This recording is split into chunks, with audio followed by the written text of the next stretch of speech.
So there are generally three protocols. Okay, the parent protocol is CSMA, and we have two variants. One is CSMA bar CD, another one is CSMA bar CA. Okay, so the CSMA stands for Carrier Sense Multiple Access, and the CD denotes collision detection, and the CA denotes collision avoidance. So in simple terms, CSMA-CD is used wherever shared media is used, like Ethernet connectivity. In case of Ethernet connection, CSMA-CD is used, and in case of CSMA-CA, it is generally used in wireless connections where we don't have a shared media. Okay. So first, let us understand what is CSMA, and then we will see what is the difference between CSMA-CD and CSMA-CA. Okay. So first, CSMA-CA. So the CSMA-CA was introduced to mitigate the problem of collision that happens usually in a shared media. Okay. For example, suppose let us take an example like this. Okay, we have a hub like this, and let us assume that there are four devices connected. Device 1, 2, 3, and 4. And if PC1 is trying to connect with PC3, the connection would go like this, correct? And at the same time, if PC2 is also trying to connect with PC3, then there will be collision. So this is where the collision usually occurs, right? So in order to avoid this type of collision, CSMA was introduced. So carrier sense multiple access means C stands for carrier. Carrier denotes the medium through which the data is getting transferred. Sense, sensing the medium. Multiple access means making use of a same shared medium for multiple devices at the same time. And access, carrier sense multiple access. So this is what CSMA stands for. Okay. So now let us see how the CSMA mitigates the problem of collision. So what the CSMA actually does is, so let us take the same example again. PC number 1, 2, 3, and 4.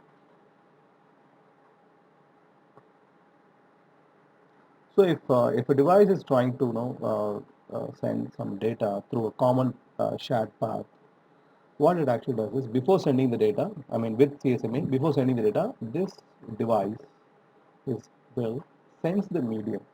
Okay, so it will sense the medium for any sort of activity. I have told you that Ethernet cables will have 8 pins, and out of 8 pins, 4 pins are used for transmission and reception. So remaining 4 pins.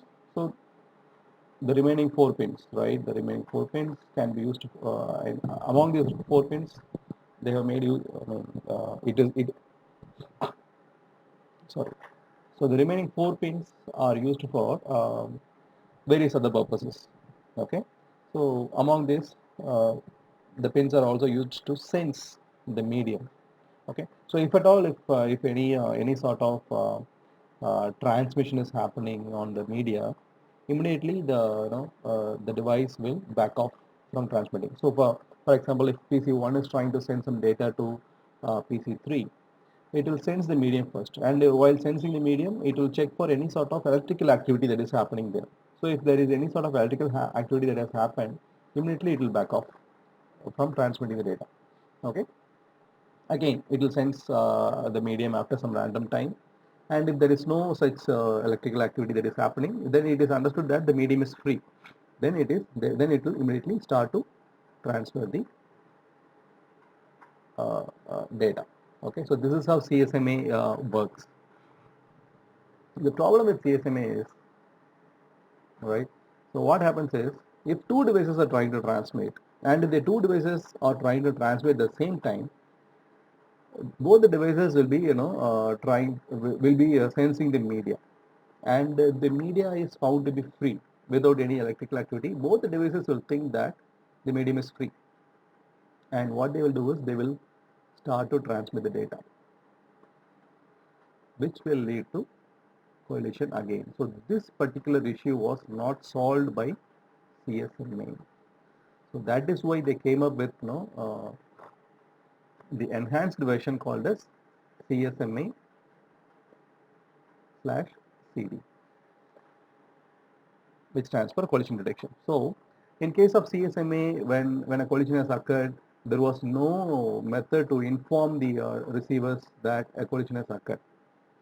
These devices will, they will continue to transfer thinking that we have already sensed the medium is empty, and they will think that and that the medium is free to transfer, and they will start to transfer the data continuously. Finally, that will end up in wastage of resources. So this particular issue, the way in which when a collision has occurred, the way there should be a mechanism to inform the senders that a collision has occurred, right? So that was introduced with CSMA CD, CSMA collision detection. Okay. So with CSMA CD, what happens is when two devices are trying to transmit, when two devices senses the medium, and if they found the medium to be free, without any disturbances, without any electrical activity, what they do is they will start the transmission. Okay.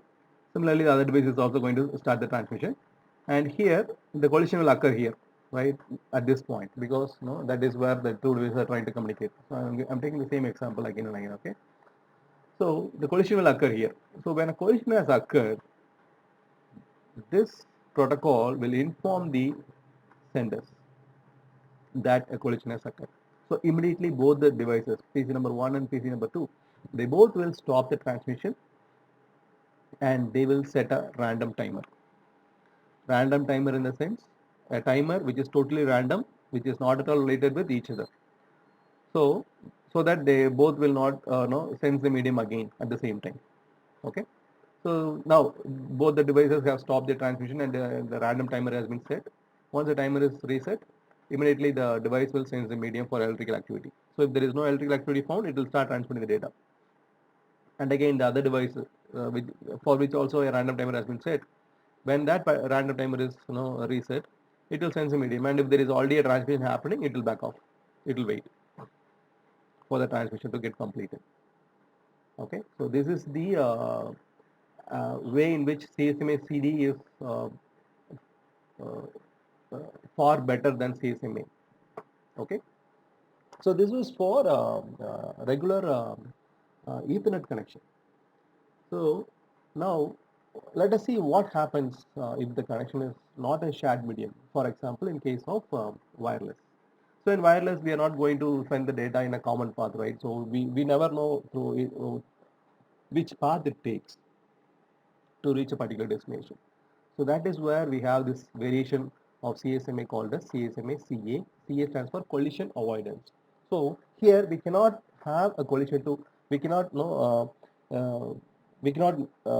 anticipate a collision here. We cannot expect a collision to happen because it is all wireless, and for that reason we cannot leverage a collision to happen. So there should be a mechanism which would avoid the collision totally. So that is why we have this method called as CSMA CA, where two devices, when they are trying to communicate with each other, first, suppose if this is the sender and if this is the receiver, the sender will first send a request to send message, RTS. It will send a request to send message, and if the receiver is free, it will send a response stating CTS, that is clear to send. So the CTS message informs that I am free and I can accept your request. Then the data transfer will happen. Okay, and then the connection will get closed after acknowledgement or whatever it is. Okay, so this is how the collision avoidance works. Suppose in case if this PC is already in a active connection with some other device on the other end, right? So in that case, this PC will not send a clear to send message. It will make the device to wait. So once the data transfer is complete on the other end, then it will send the CTS message, and then this particular PC can transmit the data. So this is how CSMA works, and this is for wireless. Hope this the session was useful for you regarding CSMA, the difference between CSMA CD, CSMA CA, as well as the CSMA.